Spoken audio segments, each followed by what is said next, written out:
Hello students, myself Ratika Sharma and welcome back to my channel Sharma Classes. Class 9 की videos चल रही है, exercise 2.5 पे आते हैं। क्या दिया हुआ है? A learning platform charges a fix monthly and additional cost for digital learning module access. यानी कोई आपका लर्निंग प्लेटफॉर्म है जिसका चार्ज फिक्स्ड मंथली फी के साथ दिया गया है और एडिशनल कॉस्ट उस पर बताया गया है।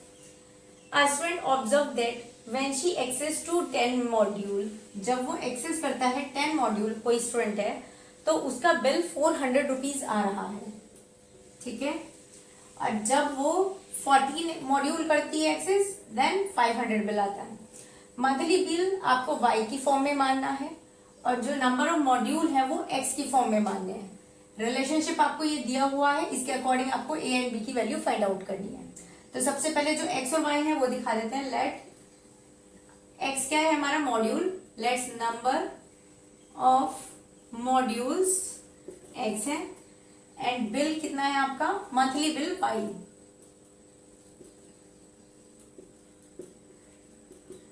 मंथली बिल y रुपीज है, ठीक है। ये दोनों हमें चीज दी हुई है। अब हमें किस तरीके से क्या देना है? देखो, एक तो ये इक्वेशन फॉर्म में बनेगी क्योंकि चैप्टर का नाम ही लीनियर पॉलिनोमियल है, और एक बनेगा इस तरह से कि 10 मॉड्यूल है और ये 400 का आ जाएगा।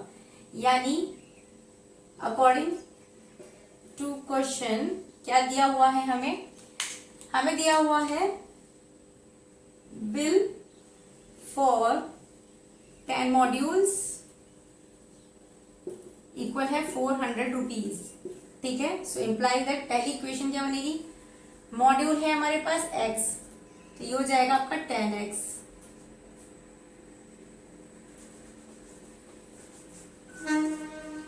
रिलेशनशिप हमें दिया हुआ है given y equal ax plus b। Value रखे इसमें।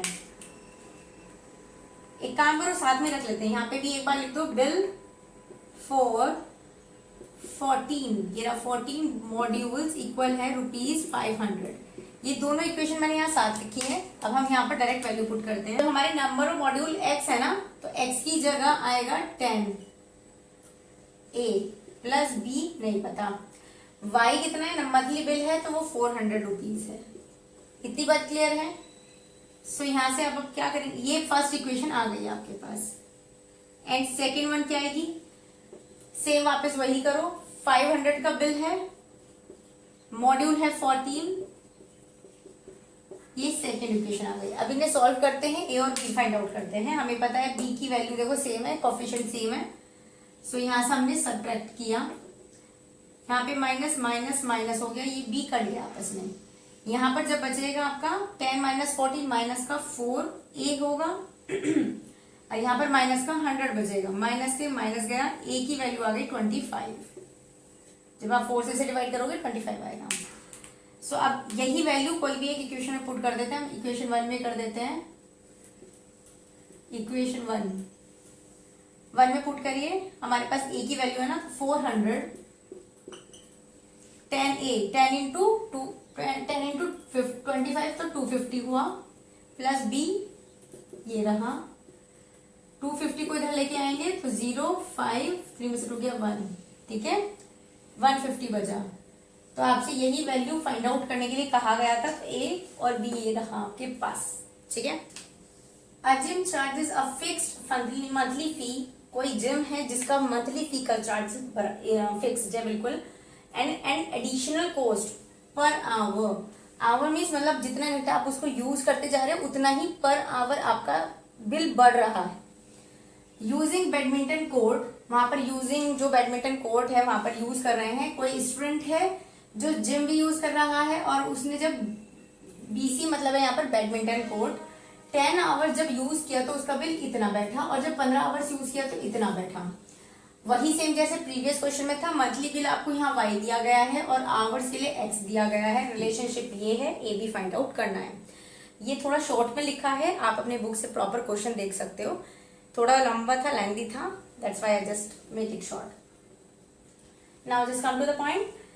Gym charge a fixed point, जैसा जैसा लिखा है वैसे पहले यहाँ पर मेंशन कर देते हैं। So let monthly bill rupees y and used hours x, used hours x हो गए हमारे, ठीक है। अकॉर्डिंग तो क्वेश्चन क्या दिया हुआ है हमें वो मेंशन कर देते हैं। 10 आवर्स के लिए 800, यानी कि यूज्ड, आप पूरा लिखना बैडमिंटन कोर्ट 10 आवर्स, ठीक है। सो ध्यान रखना मंथली बिल है y रुपीज, तो 800 तो हुआ y वाला, y को इधर रख दिया, ax प्लस b इधर रख दो, तो a इंटू एक्स क्या है हमारे आवर्स, तो 10 वाट 10a प्लस b, ये फर्स्ट इक्वेशन आ गई, ठीक है। सेम ऐसे ही आप अगली लाइन में लिखेंगे used badminton court for 15 hours, तो इक्वल हो जाएगा 1100 रुपीज। मैं डायरेक्ट इक्वेशन बना दे रही हूँ। ए क्या है, एक्स क्या था हमारा, एक्स था हमारा आवर्स, तो 15 आवर्स है, तो 15a प्लस b, बिल बैठा था 1100 रुपीज, इक्वेशन नंबर 2।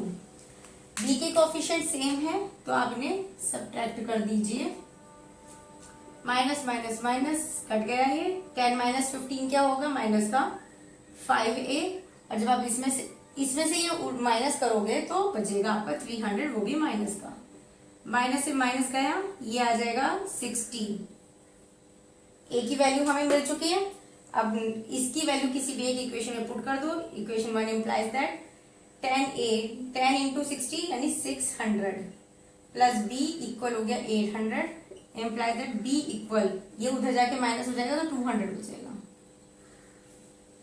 ओके। आपको यहाँ पर रिलेशनशिप भी फाइंड आउट करना है बिटवीन टेम्परेचर और फ़ारेनहाइट के बीच में। ये रिलेशन आपको दिया हुआ है, जैसे हमें पीछे दिया हुआ था ना y बराबर ax प्लस बी, यहाँ पर इस फॉर्म में दिया हुआ है। a और b की वैल्यू यहाँ पर भी फाइंड आउट करनी है।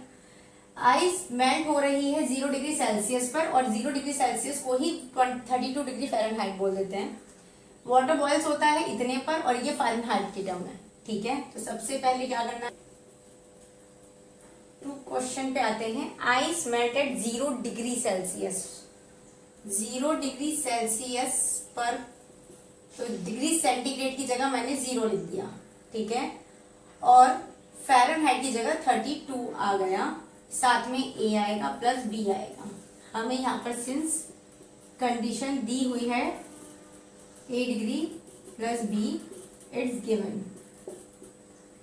ठीक है। सेकंड मैं यहाँ पे डायरेक्ट कर दे रही हूँ, ये फर्स्ट हो गई। सेकंड आएगी हमारी, कहाँ गया, water boils at 100 degree centigrade, तो 100 आएगा इधर, और 200 डिग्री फ़ारेनहाइट, 212 डिग्री फ़ारेनहाइट इधर। मेनली इस वाली वैल्यू में हमने वैल्यू सारी पुट कर दी है सारी इक्वेशन में। अब आप देख सकते हैं, करीने सॉल्व, ए और बी की वैल्यू चाहिए, माइनस माइनस माइनस, ये हो गया, सब्ट्रैक्ट किया। जब आप सब्ट्रैक्ट करोगे तो 0 माइनस 100 माइनस 100 आएगा। जब इसमें से ये माइनस करोगे तो क्या आएगा, 2 में से 2 गया 0, 11 में से 3 गया 8, 1, यहाँ पर क्या बचा a, so imply that a equal आया हमारा, माइनस है तो माइनस गया 100 अपॉन 180, ठीक है। इसे सॉल्व करिए, 0 से 0 गई, 2 5 जा और 2 9 जा, सो इम्प्लाई दैट a इक्वल आया 5/9। कोई भी इक्वेशन में वैल्यू पुट करिए, 1 में रखा हमने तो ये 0 है, a की वैल्यू यहाँ है 32 इंटू 5/9 प्लस b। यहाँ से कुछ तो नहीं जा रहा है, तो इस वाली टर्म को इधर भेज दो, माइनस में आ जाएगी, बाकी हो जाएगा 5 2 जा 10, 1 5 3 जा 15, 169, ये आ गया आपका इतना आंसर। तो इतना तो हो गया, ये ए और बी की वैल्यू हमारे पास आ चुकी है, बट इसने हमसे एक चीज पूछी कि रिलेशनशिप भी कंसिडर करो, किसमें भला, ये करना है हमें टेम्परेचर डिग्री सेंटीग्रेड और फ़ारेनहाइट में, ठीक है। तो कैसे करोगे, देखो सबसे पहले जो वैल्यू दी हुई है उसी में वैल्यू रखते हैं। गिवन है हमें डिग्री सेंटीग्रेड इक्वल है 8 डिग्री फ़ारेनहाइट प्लस b, तो डिग्री सेंटीग्रेड में ऐसे ही रखिए, a की जगह 5/9 रखिए, फ़ारेनहाइट ऐसे ही रहेगा, प्लस b की जगह आएगा माइनस का, तो प्लस माइनस माइनस हो जाएंगे, 160/9, डिग्री सेंटीग्रेड क्या होगा यहाँ से ज्यादा आप इसे क्या कर सकते हो, एक काम करो, फ़ारेनहाइट नहीं, यहाँ पे सबसे पहले काम करो, यहाँ पे माइनस पर 9 कॉमन ले लो, तो यहाँ से आ जाएगा 1/9, अंदर आ जाएगा, बाहर आ जाएगा, यहाँ बचेगा कॉमन में 5 डिग्री फ़ारेनहाइट माइनस, जब 9 से इसे डिवाइड करोगे तो क्या आ जाएगा भाई, सॉरी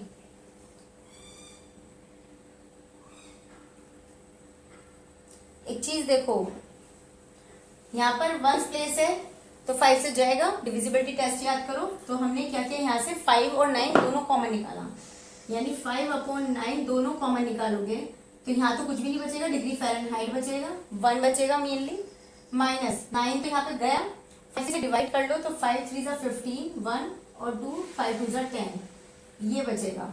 और ये जो रिलेशनशिप आया है ये आप साइंस में भी पढ़ोगे, सेंटीग्रेड और फ़ारेनहाइट के बीच का रिलेशन यही होता है, तो साइंस में भी इंपॉर्टेंट है फार्मूला, कि कहीं पर अगर हमें डिग्री सेंटीग्रेड और उसे फ़ारेनहाइट पे चेंज करना तो हम इस फार्मूले का यूज करते हैं, तो फिलहाल हमने यहाँ पर ये डेवलप कर लिया है।